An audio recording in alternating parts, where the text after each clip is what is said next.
Hello good morning students. हम अपना next chapter के नेक्स्ट सेकंड पार्ट को हम स्टार्ट करेंगे मरीन पॉलिसीज़ की कंडीशंस। मरीन पॉलिसीज़ की बहुत सारी कंडीशंस होती हैं, उसमें कंडीशंस में कौन कौन सी कंडीशंस है। फर्स्ट कंडीशन है रिस्क क्लोज। क्लोज जो होता है रिस्क क्लोज कंटेन करता है रिस्क को, जो कि कवर करता है इस पॉलिसी को, जिसमें कि वेरियस टाइप्स ऑफ रिस्क आ जाते हैं, जैसे कि आपका स्ट्रिक्स है, लोग आउट है, रायोट्स है, सिविल आपका आ जाता है, सिविल कोई भी टेरिटरीज़ में कोई आ जाती हैं बाउंडेशंस, या लीकेज वगैरह हो जाती है, या हुक डैमेज हो जाता है, ऑयल डैमेज हो जाता है, चोरी हो जाना, पिलफरेज वगैरह, नो डिलीवरी हो जाना, नॉन डिलीवरी मीन टाइम पे डिलीवरी नहीं हो जाती। वो कहता है बारिश आ जाती है वाटर की वजह से, सीवरेज की वजह से, हीटिंग की या ब्रेकिंग सी पर मीन रिस्क जो क्लोज है, कहने का मतलब है इसमें जो कंडीशंस हैं वो कौन कौन सी कंडीशन मीन वो कंडीशंस में ये सारी कंडीशंस आपने लिखने कि इनकी वजह से अगर कुछ भी होता है तो वो पॉलिसी में कवर होता है, और उसको shall be return on the policy. The risk which are covered under this policy shall be return on the policy. ये लाइन आपको लिखनी ज़रूरी है और ये आपकी पॉलिसी के डॉक्यूमेंट्स में आपकी होनी ज़रूरी है। उसके बाद जर्नल एवरेज क्लोज जो होता है वो कहता है इंश्योरेंस जो होता है जर्नल एवरेज क्लोज या जो आपका सॉल्वेज चार्जेस होते हैं उसके बेसिस पर होता है। उसके वो कहता है कि आपकी कोई भी एडजस्टमेंट है या डिटरमाइन अकॉर्डिंग टू किया जाता है आपके contract of the affreightments and governments law और प्रैक्टिस के अकॉर्डिंग आपको इसको सेट किया जाता है।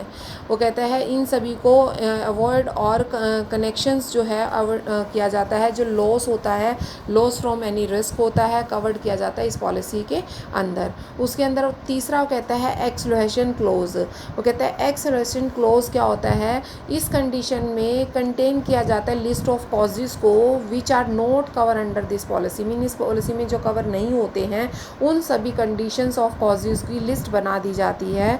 वो कहता है अगर इन पर क्लेम राइज होता है ड्यू टू इन रीज़न जो कि आपकी पॉलिसी में नहीं होते हैं तो कहता है शेल नॉट बी पेबल, तो पेबल नहीं किया जाता। वो कहता है जर्नल क्लोज विच में बी एक्सोलेटेड एंड विलफुल मिसकंडक्ट, वो कहता है इम्प्रॉपर पैकिंग है, डिले है, ऑर्डिनरी लीकेज है, तो उनकी वजह से इस क्लेम को पूरा नहीं किया जाता और उनको मेंशन भी नहीं किया जाता। उसके बाद फोर्थ आता है आपका ट्रांजिट क्लोज। ट्रांजिट क्लोज क्या होता है, वो कहता है इंश्योरेंस स्टार्ट होता है आपका from time of goods leave the warehouse and place of the storage and contents during the original course of transit and terminates on delivery to the consignee और अदर फाइनल वेयर हाउस और final place of storage.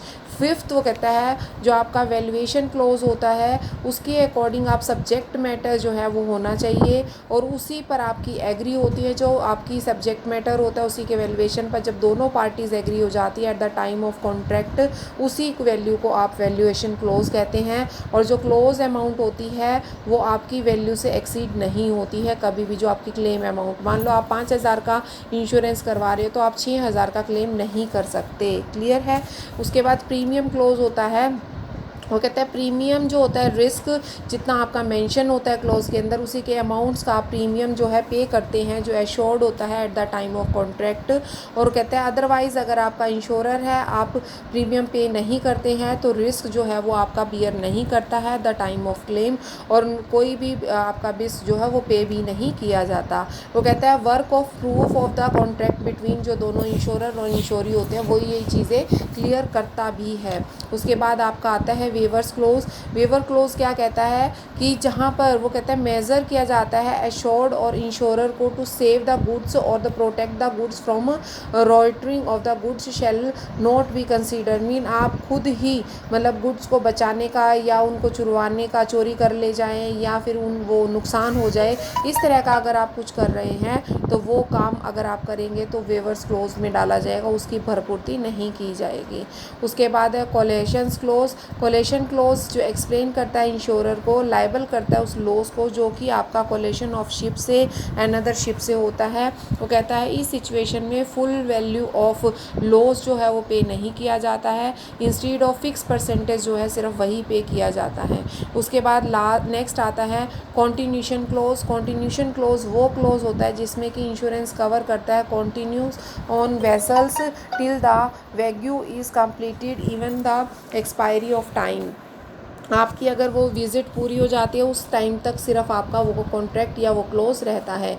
Institution replacement clause वो clause होता है जो कि machine के damage हो जाता है पर्ल वगैरह से, वो कहता है सम पेड शेल नॉट एक्सीड, जो कॉस्ट ऑफ रिप्लेसमेंट होती है उसको उससे ज़्यादा नहीं हो सकता। अगर एक नया आ रहा है 10 का और आप रिप्लेसमेंट करके भी 12 का ले रहे हैं तो वो 12 नहीं करेंगे, आप उसको फिर पूरे को ही बदलवा देंगे। स्यू एंड लेबर क्लोज होता है कि किसी की कोई भी प्रॉब्लम होती है और वो उस पर कोई भी आपका क्लेम करना चाहता है तो उनकी प्रॉपर एक कोर्ट होती है, उसी कोर्ट में ही चलेगा।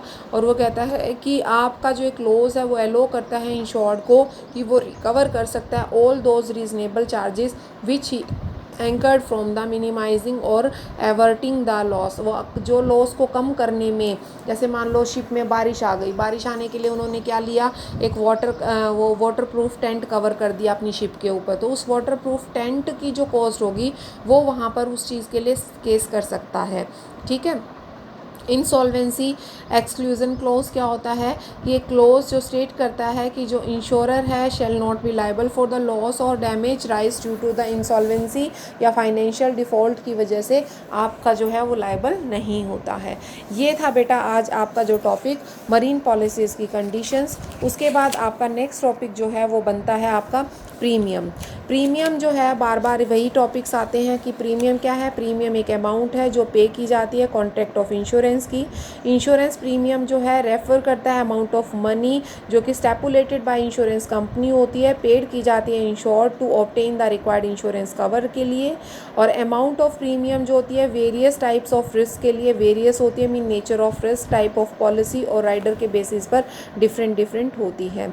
उसके बाद वो कहता है कि no risk to be assured unless premium is received in advance. अगर आप एडवांस में करते हैं तो वहाँ पर रिस्क नहीं होता है। तो कहता है इसके अंदर हम रिक्वायर्ड करते हैं no insurer shall assume any risk in India in respect of any insurance business unless and until the premium payable receive by him.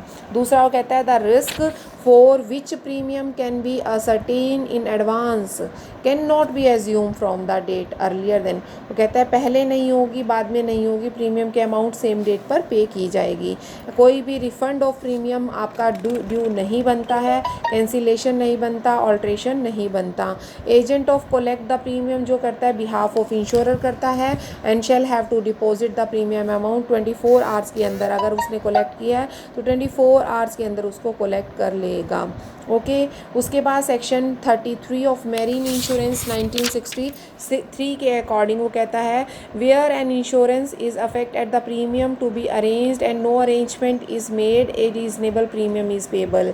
और जहाँ पर इंश्योरेंस इन्फेक्ट होता है terms and additional premium is to be arrange in the given events and then the events has to be happen but no arrangement is made। तो वो कहता है ये यहाँ पर वो कहता है कि जहाँ पर आपकी टर्म्स और कंडीशंस जो होती हैं एडिशनल प्रीमियम कोई रेज अप होता है तो वहाँ पर आपका एडिशनल प्रीमियम भी पेबल होना चाहिए एज़ पर द सेक्शन 33। तो बेटा आज तक का यही टॉपिक है, कल हम इसको कंटिन्यू करेंगे क्योंकि सिलेबस में सिर्फ आपके ये चैप्टर और इससे अलग 2 चैप्टर और रहते हैं, बहुत जल्दी हो जाएगा तो हम इसको धीरे धीरे करेंगे। Okay, good bye students, meet you tomorrow.